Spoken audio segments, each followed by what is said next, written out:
Welcome to Mentor Time, one of my most favorite topics that we talk about. If you don't want to be on video, please feel free to turn yourself off.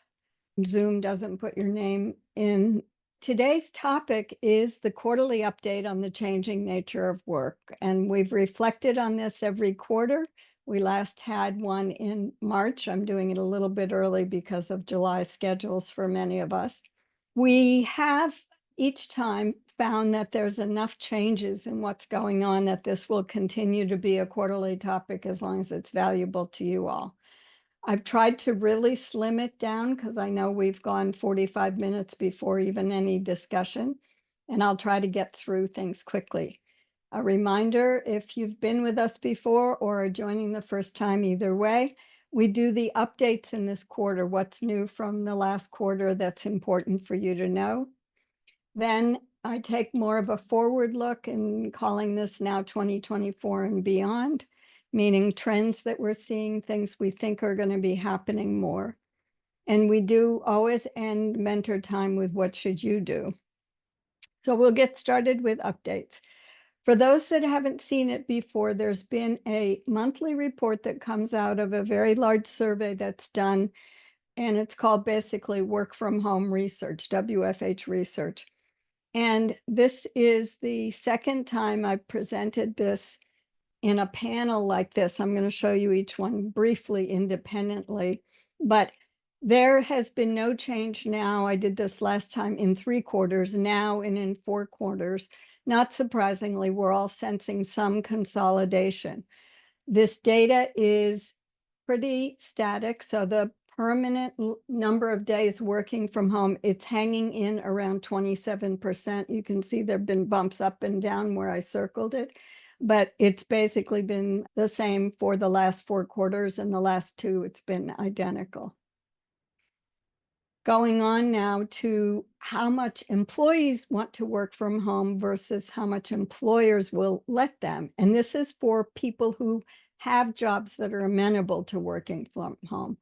It's actually on the increase. It's not enough to go from 0.5 days to 0.6 days for me not to say there's no change. It makes no material difference.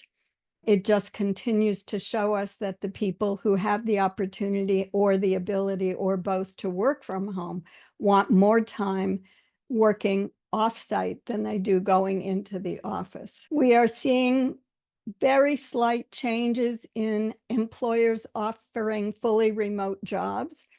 And when you look at this, doesn't look like fully remote when it says 1 day a week, 2, 3, 4, and 5 days a week. So I highlighted the right-hand side is the January report. You can see on the bottom that we're actually getting a little bit of an increase from employers who are giving a little bit. But this research, the researchers are good researchers, but we don't know what companies they're asking. We don't know if every company is responding all the time. Again, we're not sure the equivalence of the samples. We're still not seeing enough movement that it's going to affect worker situation, as we talked about last time.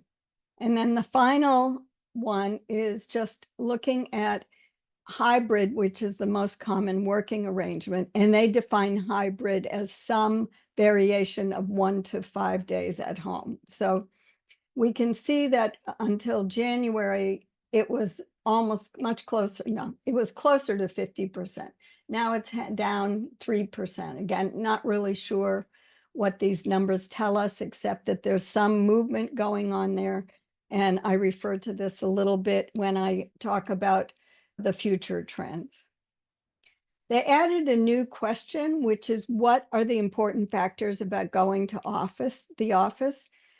Quality of the office space, which kind of surprised me since so many offices are pretty empty right now. And even in some of the extracts from people's research that I'm going to quote today, you'll see one comment was people went into the office, but it was like 1/3 full. There were only 2 other people there, things like that. But definitely commuting is a big one. And they're also talking about equipment in the office. And they don't the researchers don't define this. So I don't know how they asked the question and what they're asking about, but I can't tell whether it's basic research, like I have a 5-year-old computer because the budgets aren't enough for me to get a new one, or whether it's I really would like an updated phone, or I'd like better teleconferencing for when I'm at home. It's really difficult.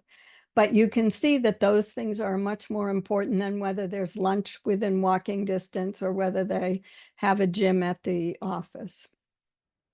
So that's the work from home research that has been our stable for the last 2.5 years.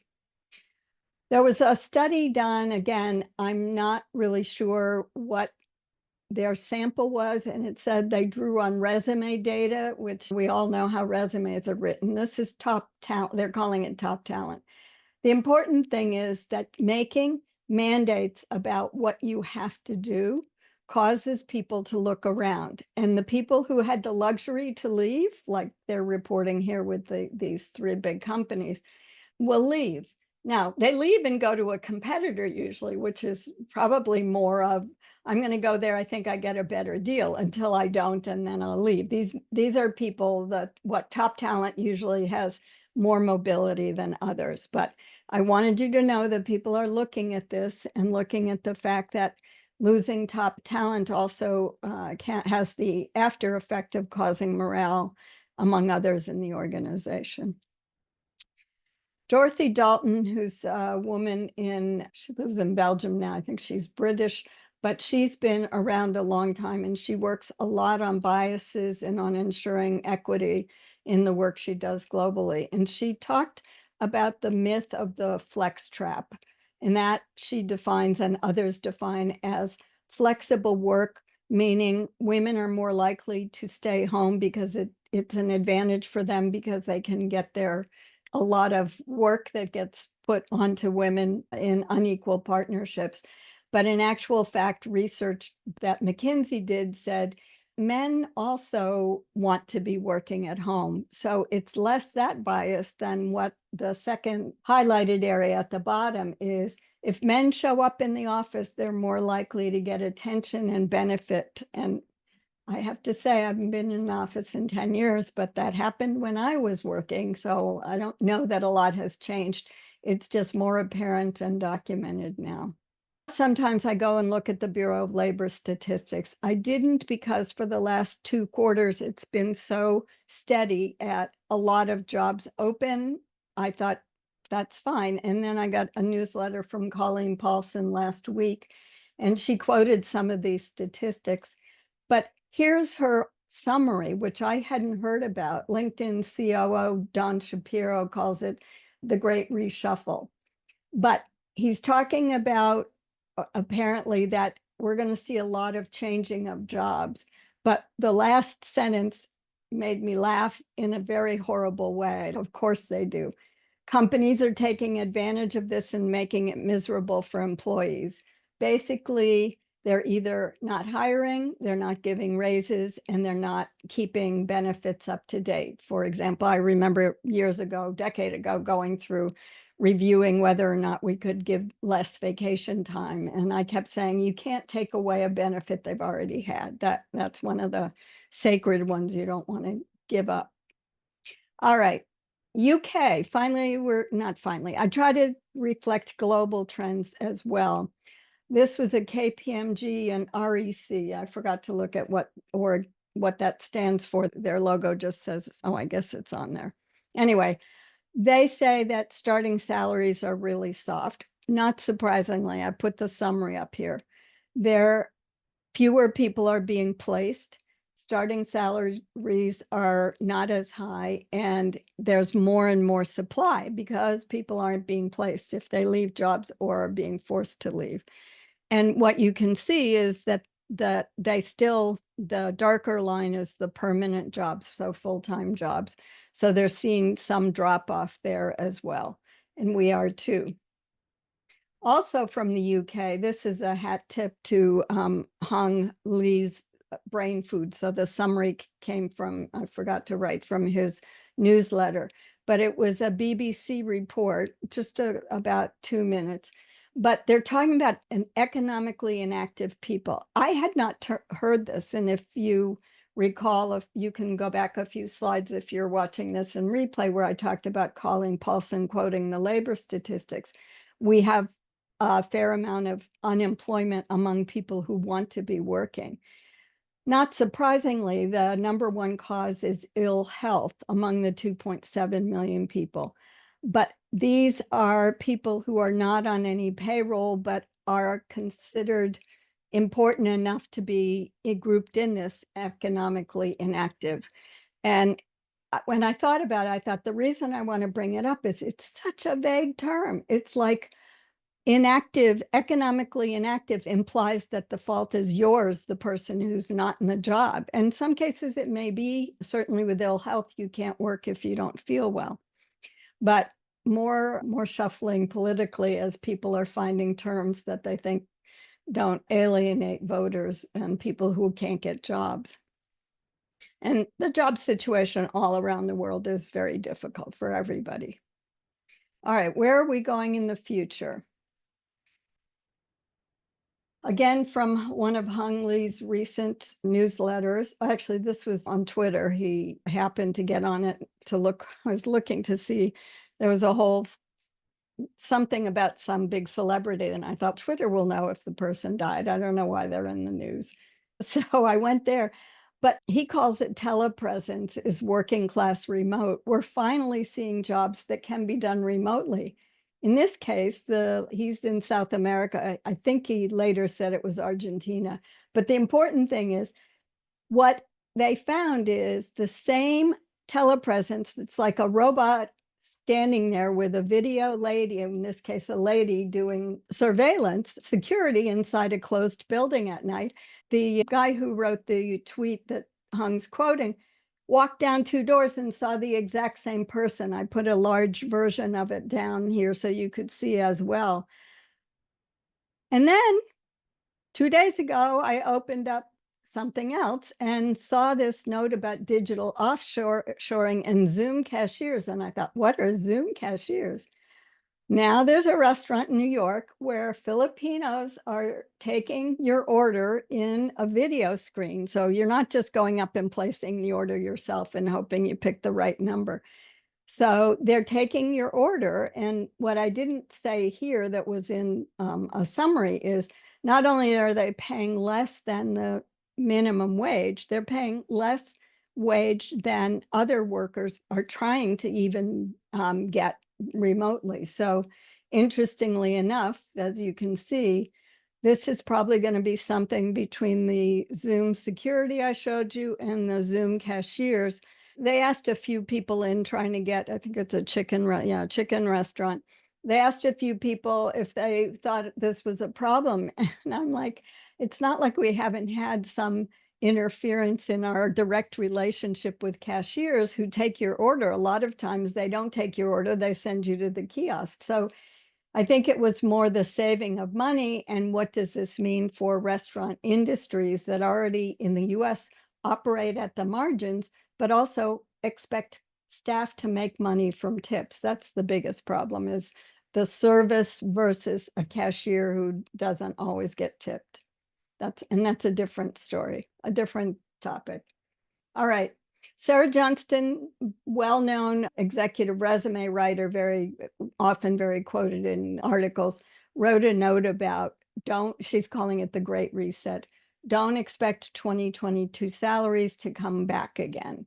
And there have been several examples of these. She gives them here. I think we've all been aware of this for the last year. But what we're not seeing is the investment in keeping talent on. That's where I showed you in the first part of this, the statement by Colleen Paulson that said the companies are trying to make it as miserable as possible for people. Either I guess they want them to leave or they just don't care. Someone else is calling it the great mismatch. We get all these terms for this cycle around of what's happening.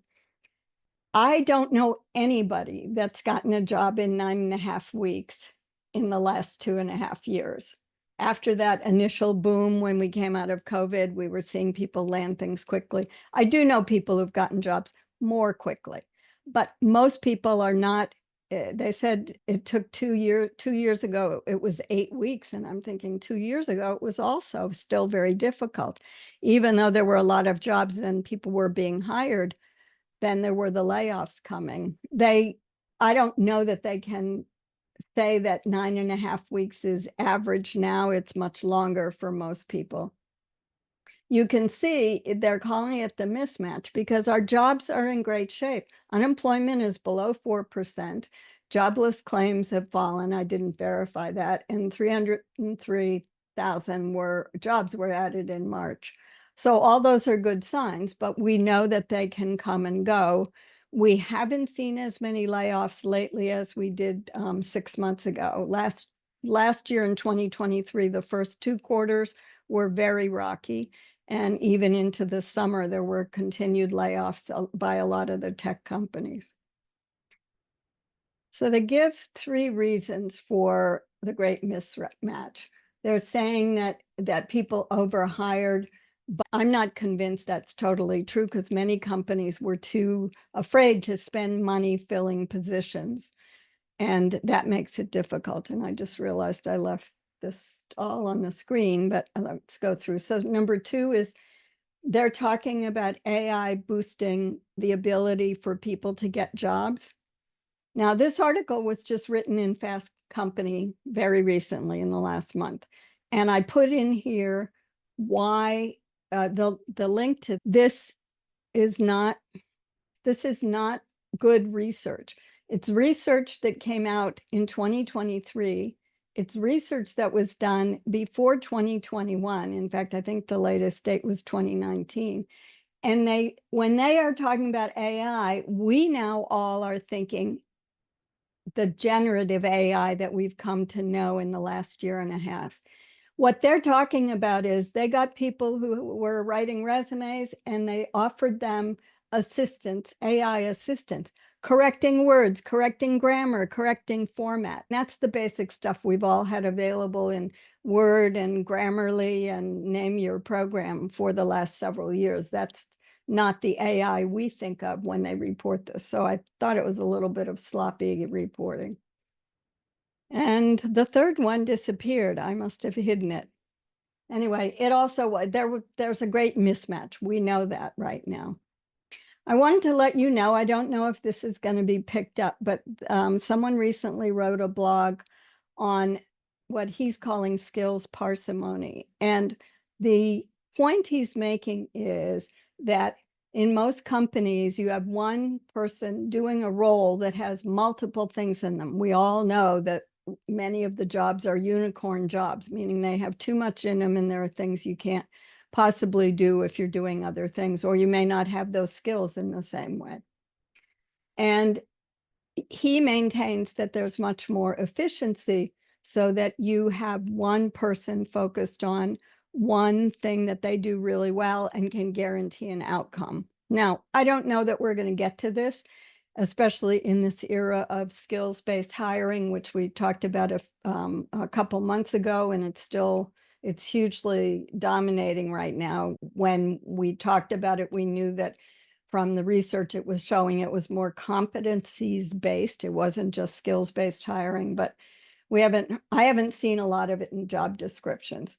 This person did say that he has seen over and over again job postings of 2 and 3 pages of bullets. And you all know that because I've seen some of the ones you've highlighted for me and with other mentees I work at. The benefits, employees don't get cognitive dissonance. And he's describing this as trying to match all the job requirements to things that either go against the culture, don't fit with the job type, skills, experience that people bring, and they'll be less likely to be stressed out and burned out. So just a thought. Oh, I got out of my place here. All right, now we're back to the great mismatch number 3. They're talking, this is the trope about you can only network your way into a job. And I wish that we had a better term for this because I just did a presentation on this to a global audience last week, a talk about it, and it doesn't fall internationally the same way it falls in the US. But Not everybody has the luxury to network themselves into a job. You can have a lot of connections on LinkedIn. You can call up your old professors. You can call up your last boss before the job you're in now or have left and still not get any benefit from it. It's good that they know you're looking, but there are very few people that can meet the statistic of 80% of people network their way into a job. So that's one of the statistics that's always quoted. Yes, we need to be networking, but it's much more about engaging and giving value and you putting your expertise out there while you're also expanding people that you might hear more from that might help you. 20 Indeed announced these 50 best jobs a few weeks ago. The two top types are mental health and engineering. That was the summary from Fast Company. Look at the 3 of the 10 are in mental health, and 2 of them are not the exclusive psychiatrist where very few people can get in to see one if there aren't that many around. Others are engineers. We're not seeing prompt engineering. We're not seeing AI engineering. We're seeing basic electrical engineering and data engineer, which could be prompt engineering at some point. So you'll have the reference links in the email when I send it out if you want to look at the best jobs right now. There, again, a hat tip to Hung for this point on research from Textio about best practices from 1 billion job posts. The research is okay. It goes over too many years, but I think the one thing that I extracted out of all the things they reported on is there are ways that people could write better job postings if they use growth mindset phrases. He's basically, not he, Textio is saying, don't use old hackneyed trite phrases. Use the words for people who want careers and advancement. And some interesting research that was done on what they're calling emerging professionals. So they talk about 3 years or less experience. It's heartening to me that these HR professionals who were surveyed say they see that emerging professionals are more likely than any other trait to have adaptability and willingness to learn. I love seeing that because we've had reports, and we've all seen this in the popular mainstream media, about lazy Gen X, lazy this generation, whatever, that those people don't take on opportunities. It's not what I see. I see people very hungry for work. I think it's really interesting, and I think it closely mirrors what the emerging professionals themselves say that they can do. They're not quite as confident as the HR people. But if it's getting through to HR that way, I thought, oh, that's really important. All right, this is what should you do? I want to go by themes just to remind you of what we talked about. The work environment has consolidated. And when I say work environment, the return to office mandates, the way in which employees now have much less power than they had 2 years ago during the Great Resignation. Is there a great reshuffle going on? I haven't heard a lot about it in terms of from people contacting me. There are still people a lot looking for jobs, but it's not like they were just let go. And in the forward looking, there were short-term opportunities for employees. The window on that's closed. All the negotiating power you had a year and a half ago for better salaries, it's still worth negotiating, but it's not going to be as advantageous as it might have been then.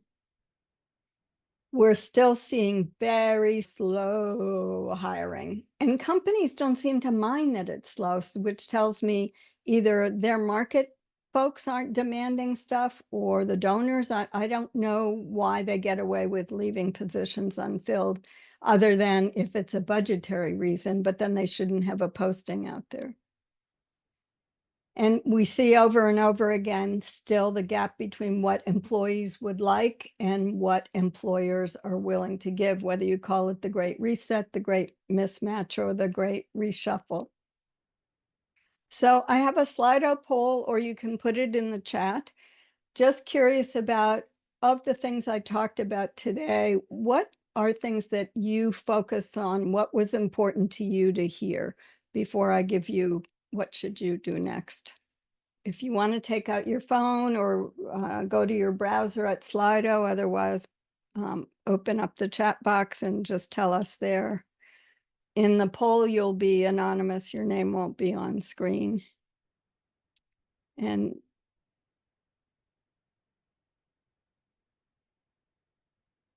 let's see, I should do this.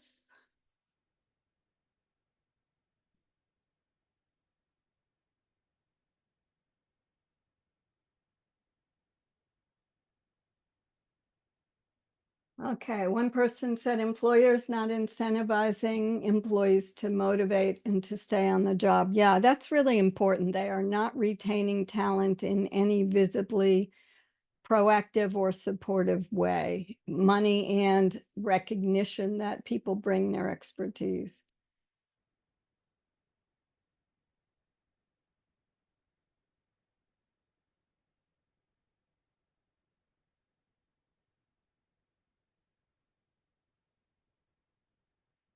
Watching for economic results as they change with interest rate to come down. Good. Someone liked the skills parsimony. Great. I'm not typing very well today. I'll get mine up there. All right, we have one more person typing.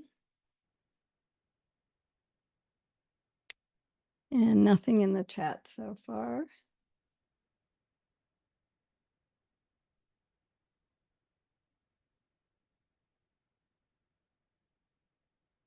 There were a lot of themes to put together, and what I think we're seeing is continued shifting sands, but we're more confident where they might be shifting than we were a year ago. Less negotiating power and workloads being increased. Yeah, that's definitely still happening and still a problem. It was a problem before the pandemic, and now it's much increased. All right, so what you should be doing if you're an emerging professional, the same article I quoted from about emerging professionals, they had a really nice graphic and explanations around this on advice for applying and advice for interviews. It's probably worth it for everybody, but this was for emerging professionals to be more effective at conveying what their experience is. And my second is, not that there aren't a lot of things I could recommend that you could take on, but as far as I'm convinced this can help us all, I want you to continue exploring how AI, generative AI, chatbot, chat GPT, and everything else can help you. And Sunday morning, I get an article from Chris Penn, who runs Trust Insights and does a lot with AI now. He had come up with the category of 6 ways that AI helps people. And when he talks about data, it's not just numbers, it's also information transforming. He talks about transforming large amounts of referee journal articles into new ways to summarize it because it can AI can digest so much. But Sunday morning, he made a long discussion about synthesis, and he's added a 7th way that AI helps, and that's because when you work with AI appropriately, the more you put in, meaning you're in control of what's in there, the less the model has to invent, and so the less hallucinations will occur.